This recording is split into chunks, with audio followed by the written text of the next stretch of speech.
الحمد لله رب العالمين والصلاة والسلام على أشرف الأنبياء والمرسلين وعلى آله الطاهرين الطيبين وأصحابه أجمعين. أما بعد فأعوذ بالله من الشيطان الرجيم. بسم الله الرحمن الرحيم. وإنا على أن نريك ما نعدهم لقادرون. ادفع بالذين أحسنوا السيئة نحن أعلم بما يصفون. وقل رب أعوذ بك من همزات الشياطين وأعوذ بك رب أن يحضرون. آمنت بالله صدق الله العظيم وبلغ رسوله الكريم الأمين الرؤوف الرحيم. ونحن على ذلك من الشاهدين والشاكرين والحمد لله رب العالمين. إن الله وملائكته يصلون على النبي يا أيها الذين آمنوا صلوا عليه وسلموا تسليما. اللهم صل وسلم على سيدنا ونبينا ومولانا محمد وعلى آله وصحبه أجمعين. الصلاة والسلام عليك يا سيدي يا رسول الله وعلى آلك وأصحابك يا سيدي يا حبيبي الله. الصلاة والسلام عليك يا رحمة للعالمين وعلى آلك وأصحابك يا خاتم النبيين.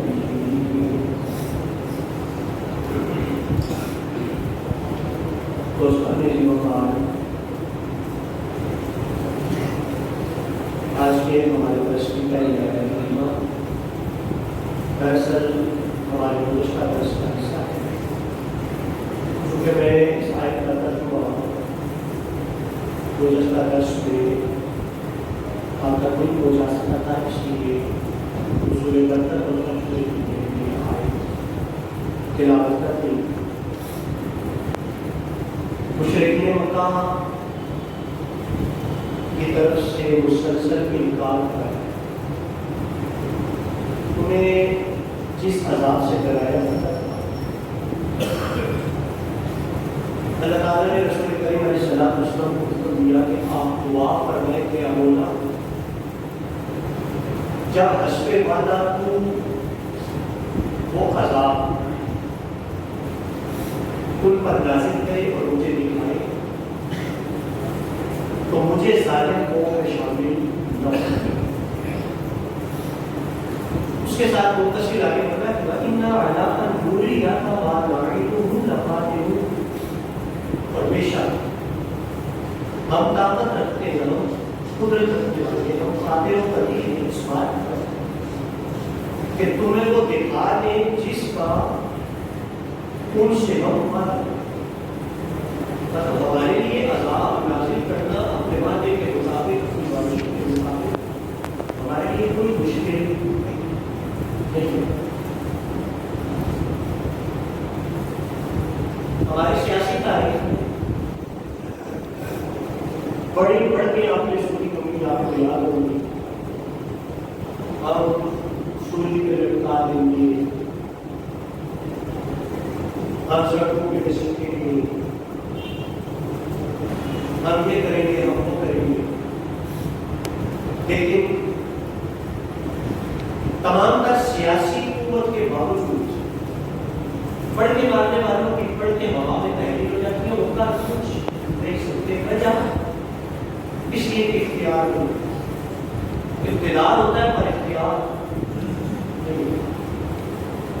چونکہ دنیا میں یہ چلتا تھا اور دنیا میں یہ چلتا ہے، اس لیے جب اللہ کے بندے منکروں کو ڈراتے کہ اگر تم براہ راست پہ نہ آئے تو تمہیں کس طرح کے حالات کا سامنا کرنا پڑے گا، تو وہ لوگ عام حالات میں نظر اور قیاس کرتے ہوئے وہ اس کو بھی سمجھتے کہ شاید معاذ اللہ یہ بھی بحث ڈرامہ ہے، یہ بھی ایک بیان اسٹیٹمنٹ کی حد تک ایک بیان ہے. اللہ تعالیٰ نے خود کی اس غلط فہمی کو دور کیا اور دور کر کے بتایا کہ ہمارے لیے کوئی مشکل نہیں کہ جس عذاب کا ہم وعدہ کر رہے ہیں وہ عذاب ہم تمہیں دکھائیں، وہ عذاب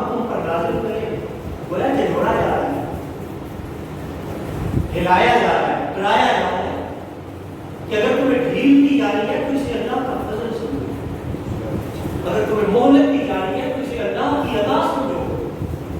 اس کا یہ مطلب ہرگز نہیں ہے کہ اللہ تعالیٰ عذاب نازل کرنے پر قادر نہیں. اور رب کریم نے بھی تمہیں دکھایا بدر کے میدان میں جو کچھ مشرکوں کو پیش آیا وہ وہی عذاب تھا جس عذاب کا وعدہ حضور کی زبان سے ان کے سامنے کیا جاتا ہے. کتنے تھے مسلمان اور ہزاروں میں تھے کافر. میں بالکل اشارے کے ساتھ باڈی لینگویج کے ساتھ آپ کو سمجھاتا ہوں کہ مکہ کے مشرک جب چلے گئے نا تو ان کی خیالات اور سوچیں گے کہ ہم اس طرح چھوڑ کے رکھ دیں گے مسلمانوں کو. کیوں؟ بالکل مسئلے کے اور مسئلے کے پھینک دیتے ہیں. کتنے وہ ہیں کہ وہ ہمارے سامنے ہو سکتے. لیکن تاریخ نے بتایا کہ جو مسئلے آئے تھے وہ خود مسئلے تھے، جو نچوڑنے آئے تھے وہ خود نچوڑے تھے، جو سر نیچا کرنے آئے تھے وہ سر نیچا کر دیا. خالق کائنات نے ایک جھلک دکھائی میدان بدر کی اور ساتھ یہ ارشاد کرنا کہ ہم قدرت رکھتے ہیں تمہیں وہ دکھانے کا. بس ایک بڑی دلچسپ بات اس آیت کے حوالے سے کروں گا. یہ سورت ہے آپ کو یاد ہوگا سورت جب ہم نے شروع کیا تو رب اللہ نے کتاب کی کہی تھی سورت مومنون. تو میں نے آپ کو بتایا تھا کہ یہ سورت ضرور کی زندگی میں آپ کے طرف کی بات بدر مدینہ شریف کا مکہ کی زندگی میں مسلمانوں کے حالات کیا تھے یہ آپ سب کے ذہن میں پوری تصویر اور نقشہ موجود ہے کہ گلیوں میں گھسیٹا جاتا ہے، انگاروں پہ لٹایا جاتا ہے، سینے پہ پتھر رکھے جاتے ہیں، ظلم و ستم کا بازار گرم ہے وغیرہ. یہ سب کچھ آپ کو پتا ہے. اس ماحول میں اللہ نے یہ آئے تو ہم نے سینے میں دراصل یہ دلاسا تھا، تسلی تھی، یہ تشفی تھی، یہ اطمینان کا پیغام تھا.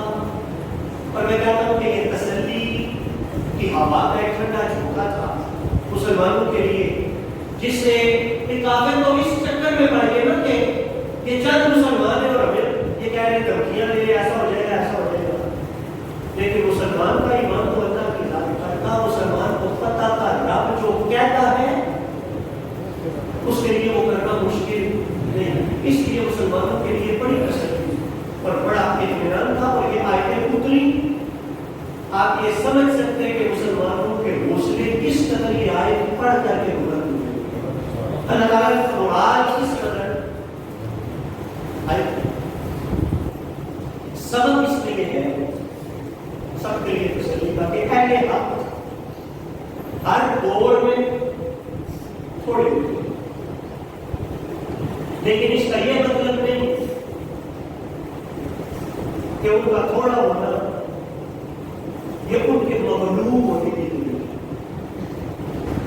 باطل کا کثیر ہونا، اہل باطل کا کثیر ہونا یہ ان کے غالب ہونے کی دلیل ہے. یہ مطلب ہرگز نہیں ہے. پھر کہوں گا کہ بدر میں وہ ہزاروں تھے کہ سینکڑوں تھے، لیکن اس کا یہ مطلب نہیں کہ سینکڑوں مغلوب ہوئے اور ہزاروں غالب آئے، بلکہ اللہ نے ہزاروں کو ذلیل کر کے سینکڑوں کو اللہ نے غلبہ عطا فرمایا. اس لیے کہ حق ادھر تھا، حق کی طاقت ادھر تھی، حق کی قوت ادھر تھی، اور حق کا نور اور روشنی اور جلوہ وہ ادھر تھا. آج کے ہمارے درس کا عنوان وہی آئے ہے. آج کے درس کی تمام معلومات اس آیت کریمہ کے حوالے سے ہوگی، کیونکہ اس سے بھی آیات پر بھی گزشتہ درس میں آپ سن چکے ہیں. حضور صلی اللہ علیہ وسلم کی دعاؤں کے حوالے سے میں نے آپ کو یاد ہوگا چند دعائیں گزشتہ درس میں آپ سے ادفع بالتي هي احسن السيئة. ایسے جو میرا جمعے کا عنوان چل رہا ہے اس کے پورے کئی رب کریم نے فرمایا کہ تو اس طریقے سے روکو جو سب سے زیادہ خوبصورت اور بھلائی. یہ نہیں سمجھے تو اور اثر کر دو. برائی کو روکنا ہے تو بہترین بھلائی کے ساتھ. کسی کی طرف سے طرف سے ہونے والی زیادتی اور ظلم اگر اس کا مقابلہ کرنا ہے تو ایک تو یہ ہے کہ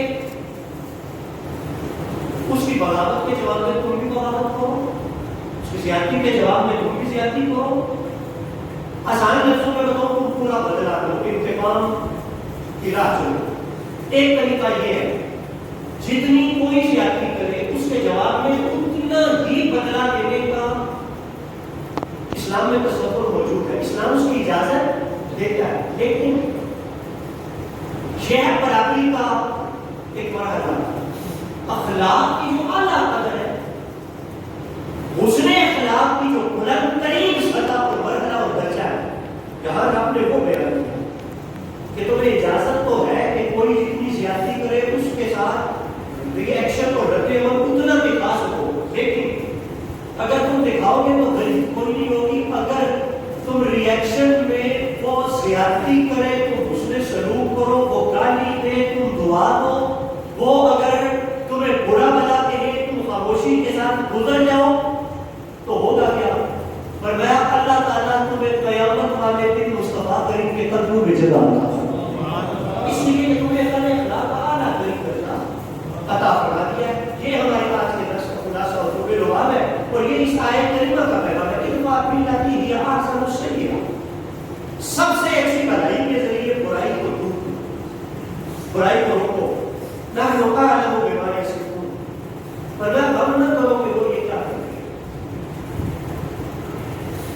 غم میں تو ہوتی آئی ہے کہ اچھوں کو برا کرے، ہوتی آئی ہے کہ اچھوں کو وہ کون سا سمندر ہے؟ میں آپ کو پھر یاد کراؤں گا میرے مولا علی المرتضیٰ کا اللہ مجھے کریم نے اتنا خوبصورت معیار ہمیں عطا کر دیا کہ اگر تم دین کی راہ پہ ہے اور تیری مخالفت نہیں ہوتی تو ایک دفعہ ذرا جائزہ لے کہ تو سچا بھی ہے کہ نہیں.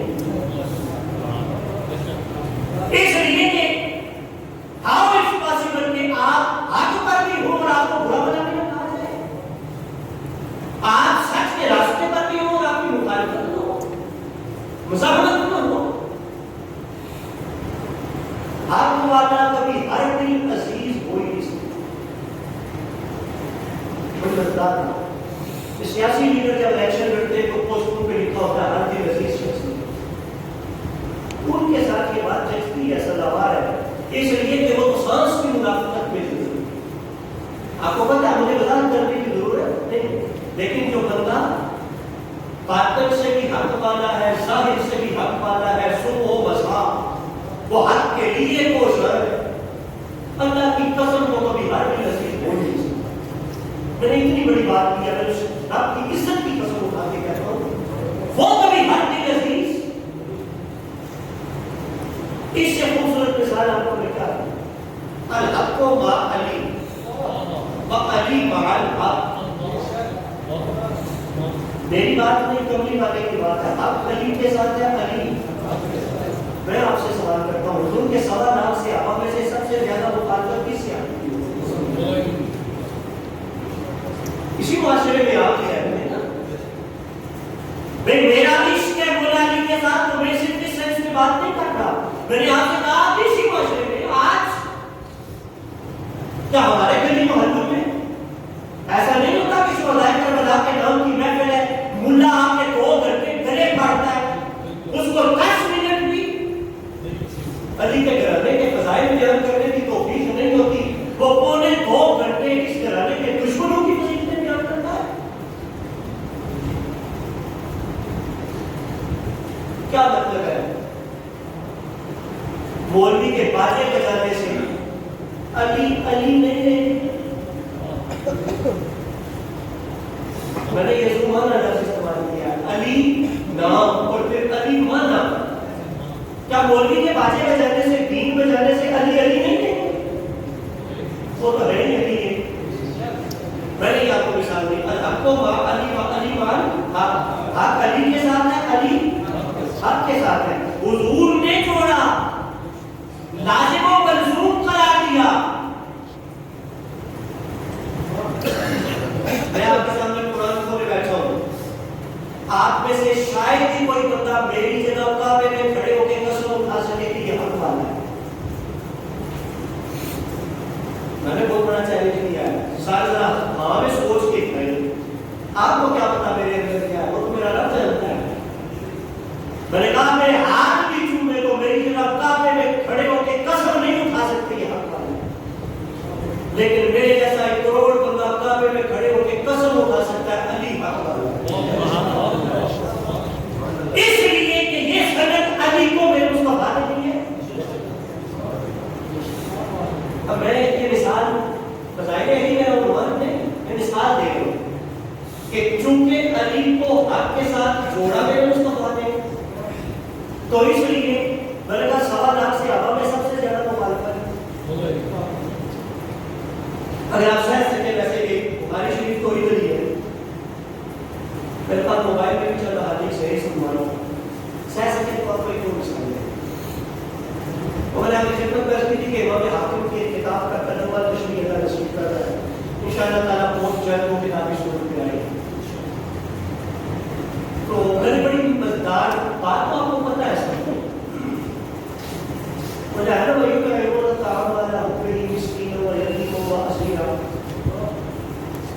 29واں پارہ سورہ طٰہر آیت نمبر 8 میں لکھی ہے، وہ جو کھلاتے ہیں اللہ کی محبت، کھانا کھلاتے ہیں مسکین کو، یتیم کو اور فقیر۔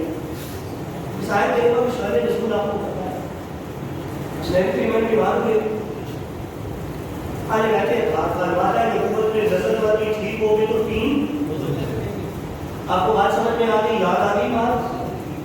پہلے دن افطاری کا وقت آیا تو شفیع صاحب کے دارالعلوم شریف میں نے ایک اور عنوان پر یہ روایت کی طرف اشارہ کیا، پہلے دن مسکین، دوسرے دن یتیم، تیسرے دن قیدی، تینوں دن جبریل۔ روح بتانا تھا اس گھر کے سوالی، بتانا چاہتے تھے کہ اگر اس گھر میں جبریل بھی سوالی بن کے آتا ہے، مولوی کی ماما سے کیا ہوگا؟ اچھا اب میں آپ کو ایک بات اس پر یقین کریں کہ بڑے بڑے محدثین بگ گنز فوراً انہوں نے جناب قلم تیرا اور کہا تھا حدیث موضوع، کہ موضوع حدیث ہے گھڑی گئی ہے، ایک بڑا نام میں نے کہا بگ گن، اس نے یہاں تک کہا کہ سوائے قامت اور جائے شخص کے کوئی بندہ یہ حدیث بیان نہیں کرے گا۔ اچھا ابن عجیبہ یا ابن عجیبہ بڑے معروف ہے، مفسر صوفی مزاج مفسر، انہوں نے اپنی تفسیر پہ بڑا خوبصورت جواب دیا۔ میں نے عنوان کے ساتھ بڑا تعلق رکھتا ہے، جو عنوان اسٹیبلش ہو گیا ہے اس آیت کی وجہ سے، پھر وہ جو عنوان لے کے بیٹھا وہ خود لگے انشاءاللہ اس کو ہم چلائیں گے، جو عنوان ابھی اسٹیبلش ہو گیا میں اس عنوان پہ لے کر آئیں گے۔ غور سے سنیں، پتہ ہے کیوں کہتے ہیں کہ یہ حدیث موضوع ہے؟ جی پہلے دن روٹیاں پکائیں گے حضرت بی بی پاک نے 5، سائل آیا تو 5 کی 5، دوسرے دن بھی 5، تیسرے دن بھی 5، توجہ ہے؟ مولوی صاحب کہنے لگے مجھے یہ کیا بات ہوئی، 2 روٹیاں بھی تو اس کو دی جا سکتی تھی، باقی 3 بچوں کو کھلا رہے تھے، 5 دینے کا مطلب عقل نہیں مانتی کہ وہ جو اتنے دانا گھر والے ہیں انہیں ساری دینی ہوگی۔ ایک وہ سے سنتے ہیں۔ دوسری بات جی حضرت حسین تو بالکل بچپنے کا زمانہ تھا، بچہ تو مکلف ہی نہیں ہوتا، ان کی روٹی اٹھا کے سائل کو دے دینا چاہیے مانا ہے، اس لیے یہ حدیث موضوع ہے۔ ابن عجیبہ نے بڑی مزیدار تلاش کی،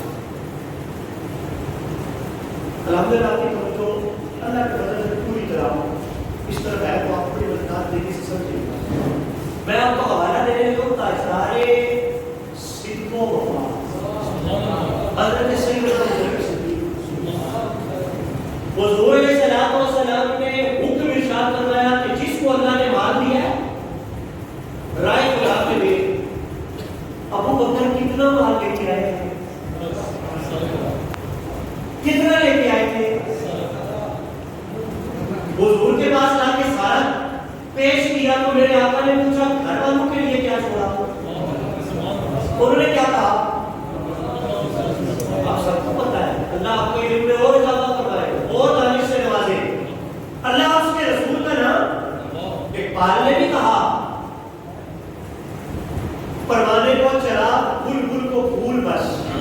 صدیق کے لیے ہے خدا کا رسول بس.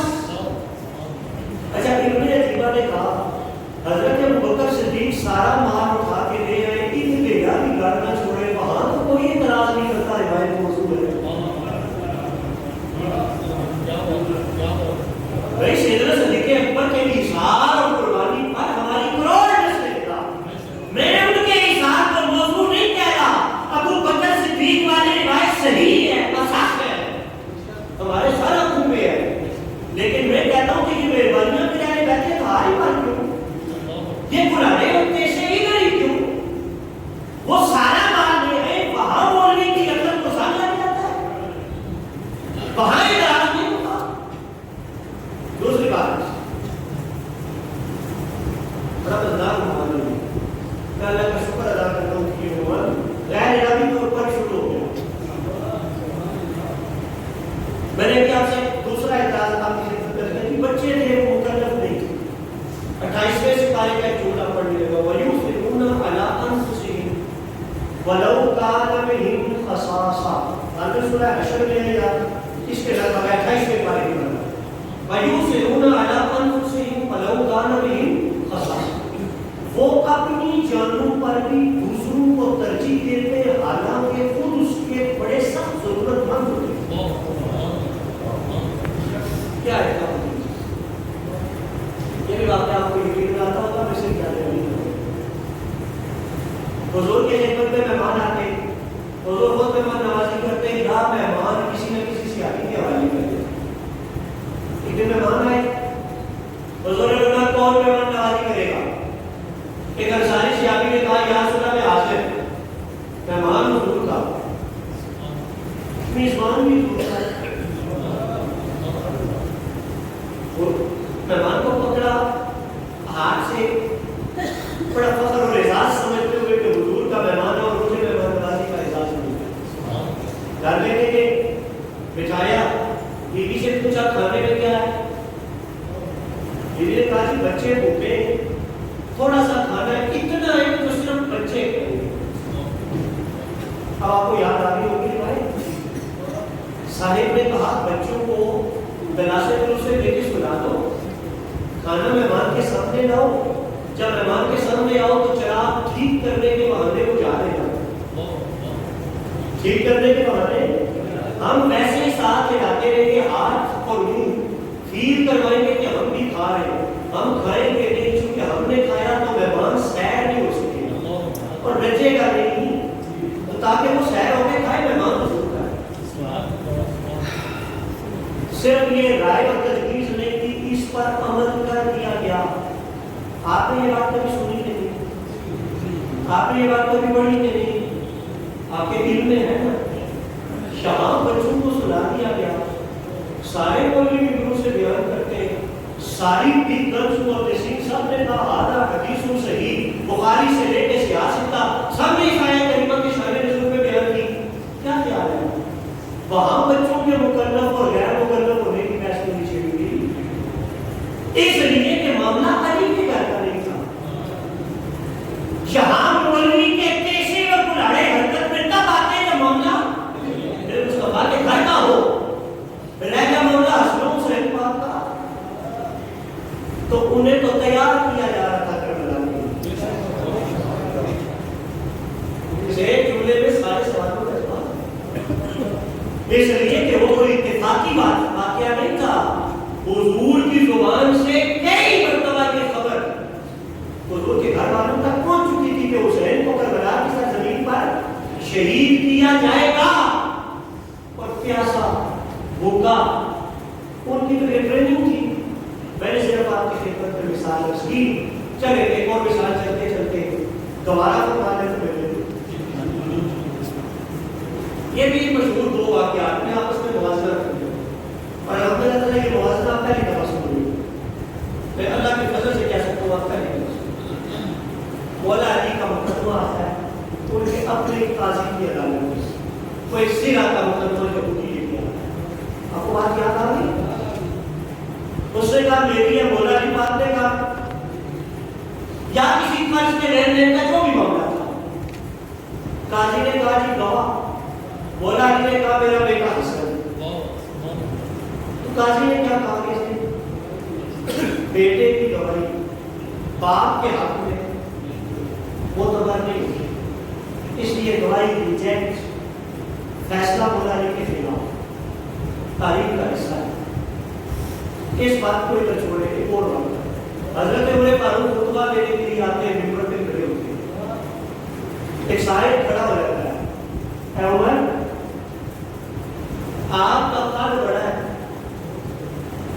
مال غنیمت سے جو چادریں آئی سب کو ایک ہی ملی، آپ کا لباس ایک چادر سے تیار ہو نہیں سکتا، کم از کم 2 چادریں.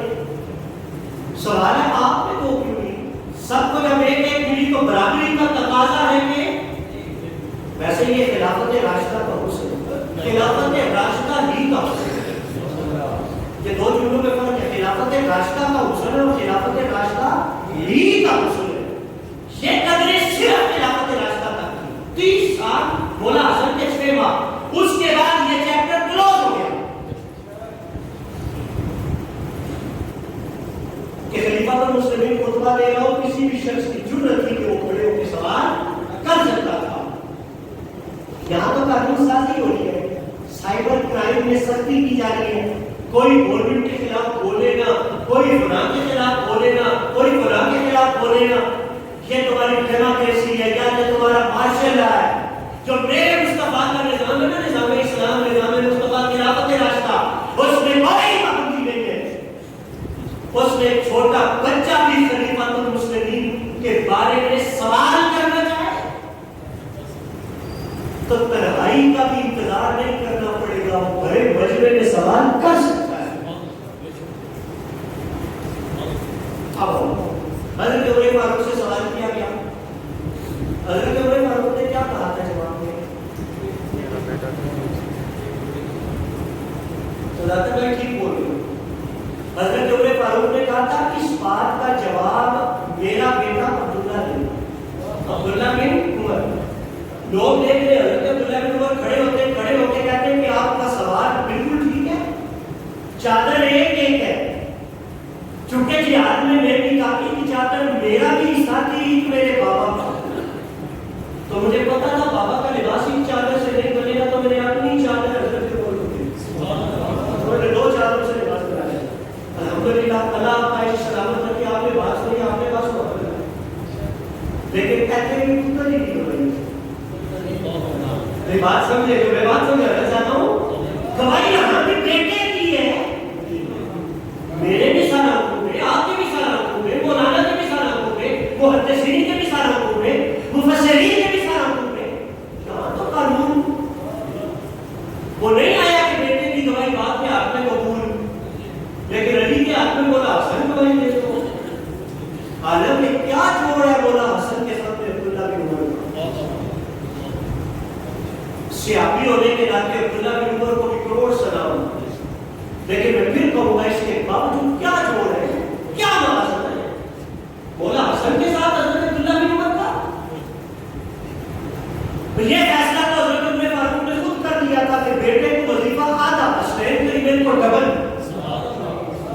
اور بیٹے نے سوال کیا تو حضرت عمر نے جواب میں کہا تھا کہ یہ تو بتا تیرا باپ ان کے باپ جیسا ہے، تیری ماں ان کی ماں جیسی ہے، تیرا نانا ان کے نانا جیسا ہے.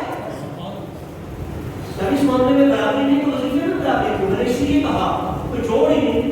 لیکن ادھر گواہی قبول ہے، ادھر گواہی قبول نہیں ہے. پتہ ہے کیوں؟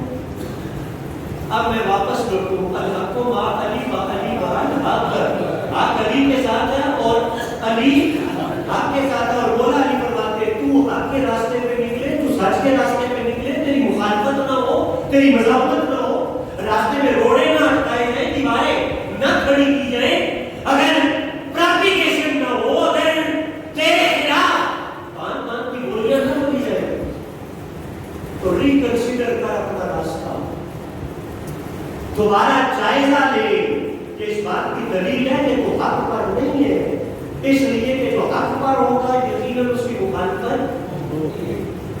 حسین جیسا حق کی راہ پہ نکلے تو ساتھ کیوں نہیں نکلتے؟ قرآن میں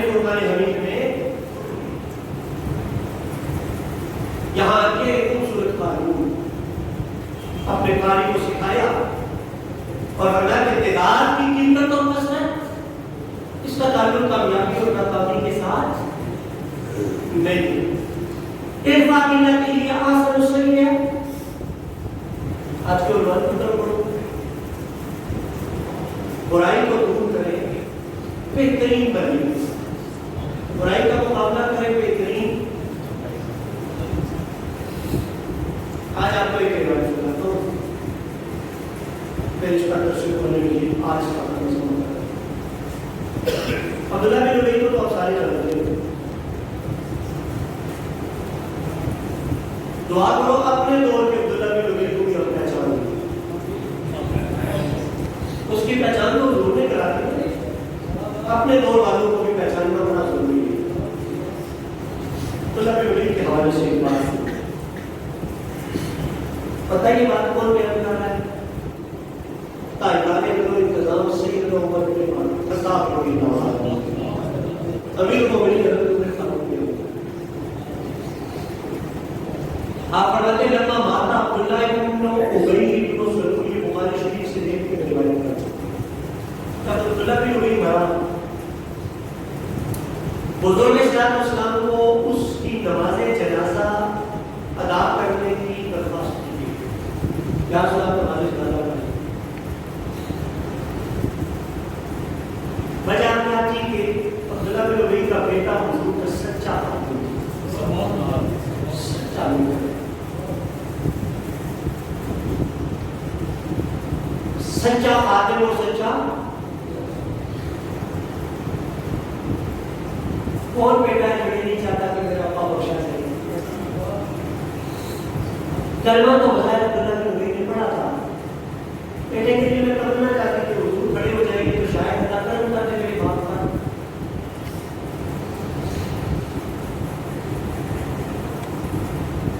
حضور علیہ السلام نے تیاری کر لی نماز جنازہ پڑھنے کی.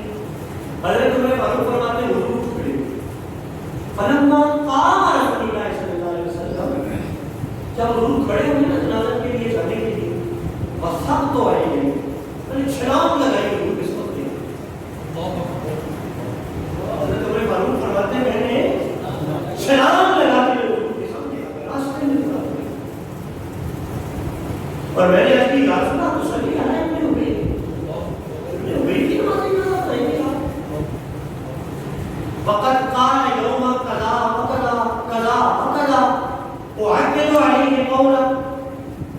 کہتے میں نے اپنی رات سنا فلاں دن اس نے یہ باتیں کی تھی, فلاں دن اس نے یہ کہا تھا, فلاں دن اس نے کہا کہ میں اس کی زیادتیاں نہیں مانے لگا کہ وہ جو ہے وہ کہتا تھا کہ بہت جلد عزت والے ذلت والوں کو نکال باہر کریں گے. معاذ اپنے آپ کو عزت والا تھا, ظلم والوں کو ذلت والا تھا.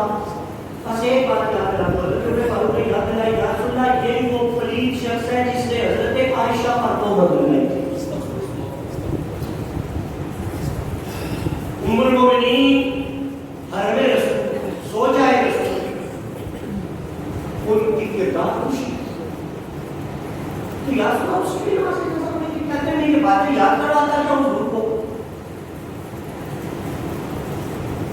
ہوتا یہ ہے نا بندہ کسی نیکی پر قائم ہونا, بلا بندہ اس کی زیادتیاں یاد کرا دے تو ایک دم مزاج یہ ارد گرد بسنے والے بڑا کردار ادا کرتے ہیں. کبھی لوگ بھی حصے آپ کو پتہ ہے کیوں ارد گرد والے جو لوگ آپ کے دائرے والے رہتے ہیں وہ بڑا کردار ہوتا ہے ان کا. وہ آپ کی قرآن میں گانا خوشی کرتے ہیں نا تو وہ بڑا ایک مائنڈ لیول کا سیٹ کرنے میں کامیاب کرتے ہیں. لیکن یاد رکھو حق والا, سچ والا, صدق والا, سچائی والا وہ کسی کی باتیں سن کے متاثر نہیں ہوتے. دائیں بائیں سے جو مرضی آوازیں آئیں وہ ایسے ہیں جیسے کانوں میں انگلیاں ڈال کے مصطفیٰ کو منزل بنا کے وہ سیدھے راستے کی طرف بڑھ جاتے ہیں. دائیں بائیں کی پرواہ نہیں کرتا. جب نے حق والے کی یہ بات کی تو کیا خیال ہے میرے مصطفیٰ کے بارے میں. حضور نے ساتھ کا مزاج بدلا نہیں, طبیعت میں تبدیلی نہیں آئی, انقلاب نہیں آیا. حضرت عمر یاد کروا رہے زیادتیاں آسان کا تو سب پر جس بات کرتے ہیں لوگ حضرت عمر یاد کروا رہے عبداللہ بن ابی کے مقدساتوں کو تو آسان کا نہیں کچھ, لیکن روایت کے الفاظ سنو، فتبسم رسول اللہ صلی اللہ علیہ وسلم، حضور سنتے جا رہے، سن کے مسکراتے جا رہے، ارفع باللتی ہی احسن السیئہ، برائی کو روکو، دور کرو بہترین بھلائی کے ساتھ۔ حضور مسکراتے جا رہے، وقال مسکراتے ہوئے نا حضور صلی اللہ علیہ وسلم نے مسکراتے ہوئے آخر عنی یا عمر، عمر ہٹ جا میرے راستے سے۔ بظاہر عمر تو بولا کہ بھائی سے ارب درجے قیمتی تھے نا، اب یہ تو نہیں نا کہ حضور نے بھی کرتے، حالانکہ سچ بات تو عمر ہی کی تھی، اور جھوٹ تھوڑی بول رہے تھے، سچ کہہ رہے تھے۔ حضور نے مسکراتے کہا میرے راستے سے ہٹ جا، کہتے فلما اکثر تو آئی ہے، کہتے جب میں نے اصرار کیا، یہ بات بار بار میں کرنے لگا اور اس کی میں زیادتیاں اور برائیاں کثرت کے ساتھ جب میں یاد دلانے لگا نا، تو پھر آ کر حضور نے فرمایا انی فجرت، کہتے عمر میرے راستے سے ہٹ جا، اس معاملے میں مجھ محبت کو اختیار دے دیا، اللہ کی طرف سے یہ معاملہ میرے حوالے سوڑے اور تیری مرضی، دل کرتا ہے تو جلانا پڑ، دل کرتا ہے تو نہ پڑھ، مجھے نام نہیں اختیار دے دیا، اختیار کے لیے اگلا جملہ پڑھا اس کے بارے میں پھر یاد دلاتا ہوں خدا کے روئے بیشتر منافقین کے بارے میں۔ حضور نے کہا اللہ کی قسم اگر مجھے یہ خبر مل جائے نا کہ 70 مرتبہ سے بھی زیادہ اس کی نماز جنازہ میں پڑھ لوں تو اس کے گناہ بخش دیے جائیں گے، تو اللہ کی قسم میں 70 مرتبہ سے بھی زیادہ اس پر نماز جنازہ پڑھنے کے لیے تیار ہوں۔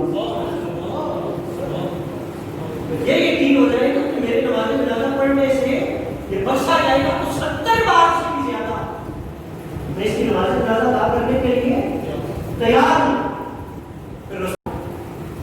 فصلی علیہ رسول اللہ صلی اللہ علیہ وسلم، حضور نے نماز جنازہ پڑھائی، ایک روایت میں یہ کہ پڑھائی، یہ جو میرے سامنے ایک روایت میں یہ ہے کہ حضور راستے میں کہ تو آئے تو کریے، غالباً سورہ انفال کی آیت وَلَا تَصَلِّ عَلَىٰ أَحَدٍ مِّنْهُمْ مَاتَ أَبَدًا، کہ اگر ان میں سے منافقوں میں سے کوئی مر جائے تو آگے ان کی نماز جنازہ نہیں پڑھنی، اور پھر آگے فرمایا کہ بہت سے اونٹا، اور آگے پھر فرمایا حضور نے کہا تھا کہ 70 مرتبہ سے بھی زیادہ مغفرت کی دعا کرنے سے بخشے جانے کی امید ہو تو 70 مرتبہ سے زیادہ تو کروں گا۔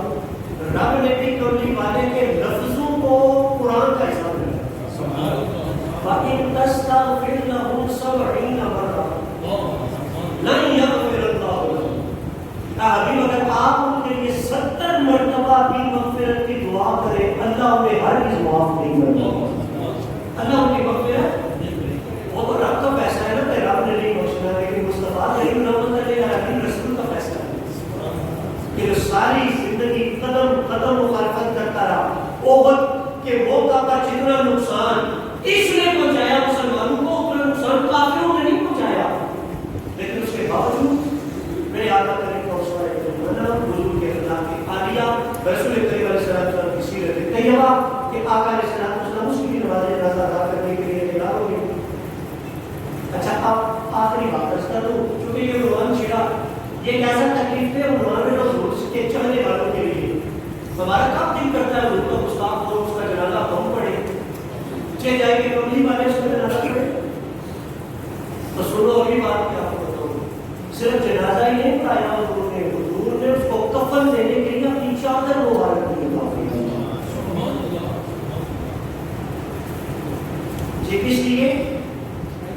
دو باتیں، ایک حضور نے کہا تھا کہ جب میرے چچا عباس قیدی بن کے آئے تھے نا، ان کو جسم ڈھانپنے کے لیے سردی تھی تو چادر نہیں تھی، تو عبداللہ نے اپنی چادر دی تھی، میں محمد نے ہر کسی کے احسان کا بدلہ دنیا میں دے دیا ہے، میں یہ چادر لے کے اس احسان کا بدلہ ہوگا، ایک بات۔ اور دوسری بات، جب اس پر سوال کیا کہ یا رسول اللہ چادر دیتے ہیں، حضور نے فرمایا اس کو فائدہ ہو نہ ہو لیکن میرے اس عمل سے تم دیکھو 1000 لوگ کلمہ پڑھیں گے، حدیث ہے۔ تو پھر میرے آقا کریم کی وہ بات ہر باہر سچ ثابت ہوئی، حضور کے اس حسن اخلاق کو دیکھتے ہوئے کہ یہ ابن ابی کیا کرتا ہے، مصطفیٰ کریم نے کیسے نوازا، چادر کے لیے نماز جنازہ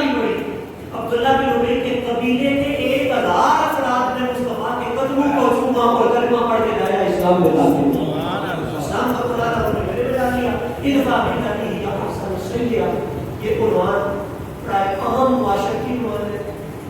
یہ اس بات کا تقاضی ہے کہ ہم آج ان کے حفاظت کریں، انشاءاللہ کسی عنوان پر